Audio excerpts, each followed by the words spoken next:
What's going on, reality hackers? I'm excited to be with you today. Today, we're going to be talking about how to use Neville's Isn't It Wonderful technique. And I love this technique because ultimately, like all other Neville techniques, its focus, if you do it right, is getting you into the state of the wish fulfilled. The focus here is getting you into a place where you're perceiving the events that you want to happen as having already happened in the past, right? That's where we really want to get our body.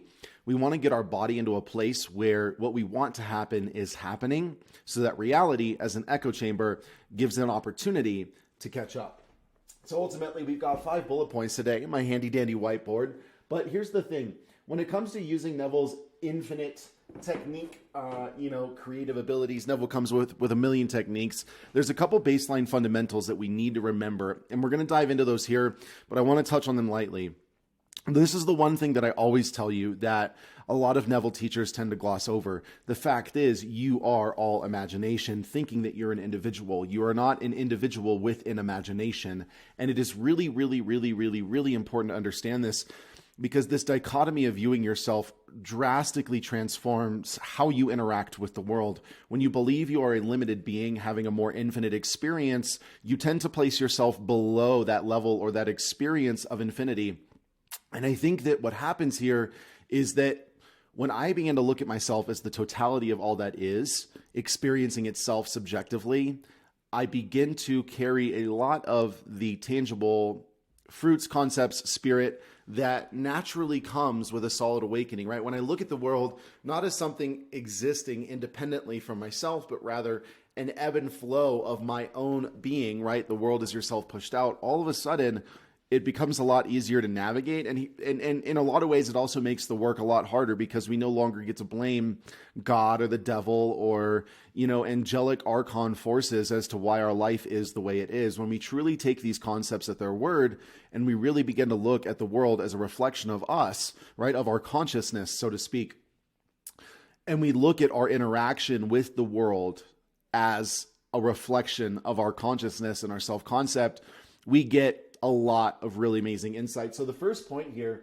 and we kind of just talked about this, it's ironic how that happens, right? The first point is ultimately that all is a reflection, right? We look right here, point number 1, everything is a reflection of consciousness. So you're going throughout your day, you're having a bad day, somebody cuts you off in traffic, right? Somebody calls you a bad name, somebody says something mean to you, somebody tells you that, you're never going to, accomplish your dreams. You're never going to do this. You're never going to get this promotion. You're never going to do that. Like, it's really, really important when you receive negative feedback like that to understand, first off, that the world is a reflection of you as much as the world is a reflection of that person, right? So when that person tells you, hey, you know what?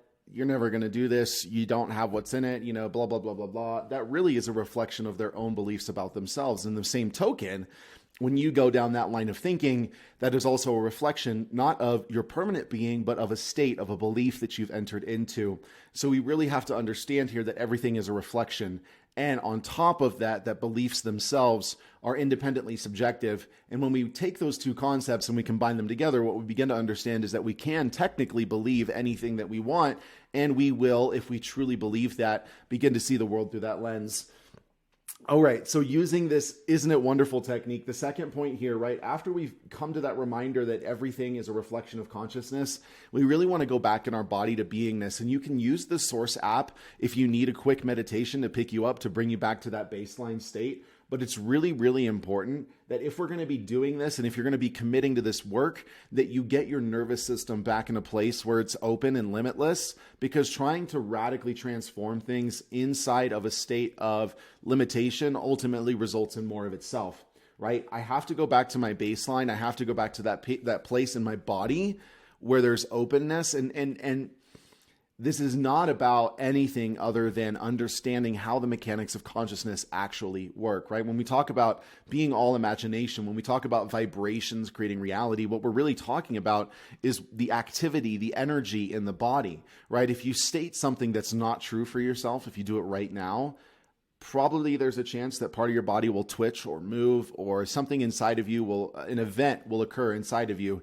to show you ultimately either that you're right, that you do believe this, or that you're wrong. And it's so amazing how the body, like, again, right, this body, despite it not being my actual identity, is the mechanism from which I am, communicates and interacts with the world, so on and so forth. Everything is a reflection. We have to go back to that fundamental baseline of freedom and openness, okay? And ultimately, here's where we get into the logistics. Point number 3 is I have to get to a place where I can imagine that the day has already happened perfectly. And here's the catch-22 here. You can't be attached to it happening perfectly, right? This is not about forcing things to happen. This is about entering into new states that new things might be revealed. We have the need to force when we're not occupying a space of infinity. We have the need to force when we are not in recognition of our true power. I cannot state enough that blind following of these things does nothing. This requires full immersion in your body, right? So if you are just trying to mentally imagine your day as if it already has happened, no bueno, right? Get yourself into a spot where you can let your entire body go into that mode, that movement. This is why the Source app can be amazing, because it's meant to take you into that space of openness, right? So imagine your day has already perfectly happened. And I'm reading my board if you're wondering what I'm looking at.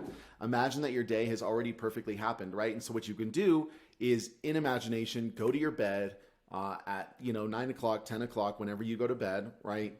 Really imagine the activities that you know you have to do having unfolded really, really well. And it's really, really important here as you're going inside of yourself that you're not carrying any sort of predisposition to things happening. Like, really, the goal here is not about specificity. The goal here is about, for a lack of better terms, vibration, right? I want to iron over the events of my day, the things that I have to do, with a solid vibration. Because here's the thing, whether the things that I want to happen or not happen, me being in a high vibration is going to be beneficial for everybody, right? There is no good benefit to not committing to a high vibration of consciousness. There's not. Even if you don't believe that this stuff is real, there's literally no benefit to staying in a place where you feel like crap. There's not. It does not help you act better, does not help you feel better. It ultimately produces more stress, vitriol, increases your hormones like crazy, right? Like there's no good reason to not commit to entering the highest state possible as much as I possibly can. So recapping so far, right? How to use the Isn't It Wonderful technique. I have to first come to the realization, the remembrance, right? That everything is a reflection of consciousness.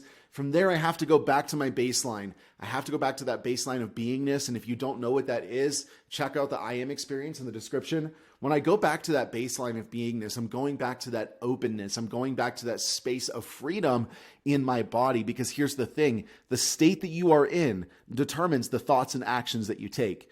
You're free to choose your state of consciousness. You're not free to choose what you're going to do.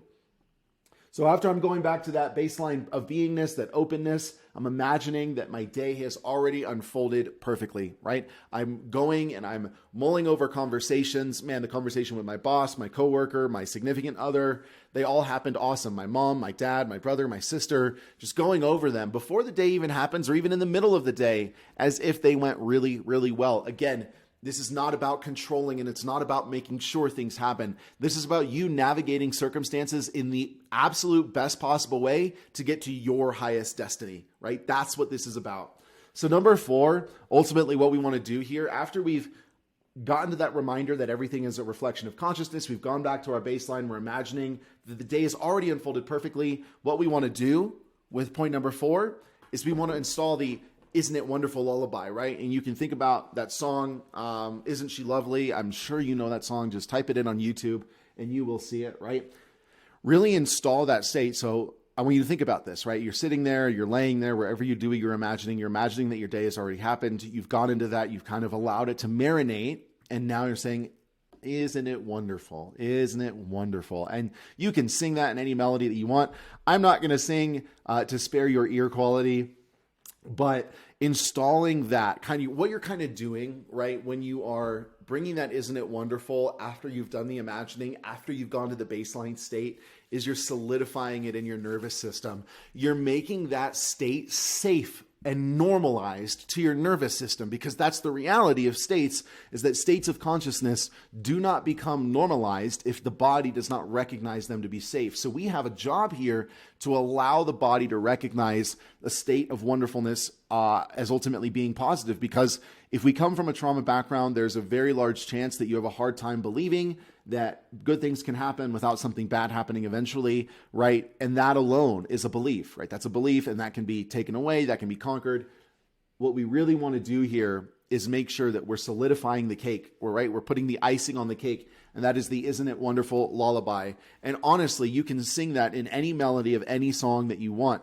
Isn't it wonderful, right? 6 syllables. So find a hook that you like in a song that has 6 syllables, replace it with Isn't It Wonderful, and then go through everything that has happened that you're grateful for, man. This is really the goal. And then on top of this, to finish everything out, I just want to maintain that and I want to persist in it. Here's the thing. A double-minded man is unstable in all of his ways. The same goes for a woman. A double-minded woman is unstable in all of her ways.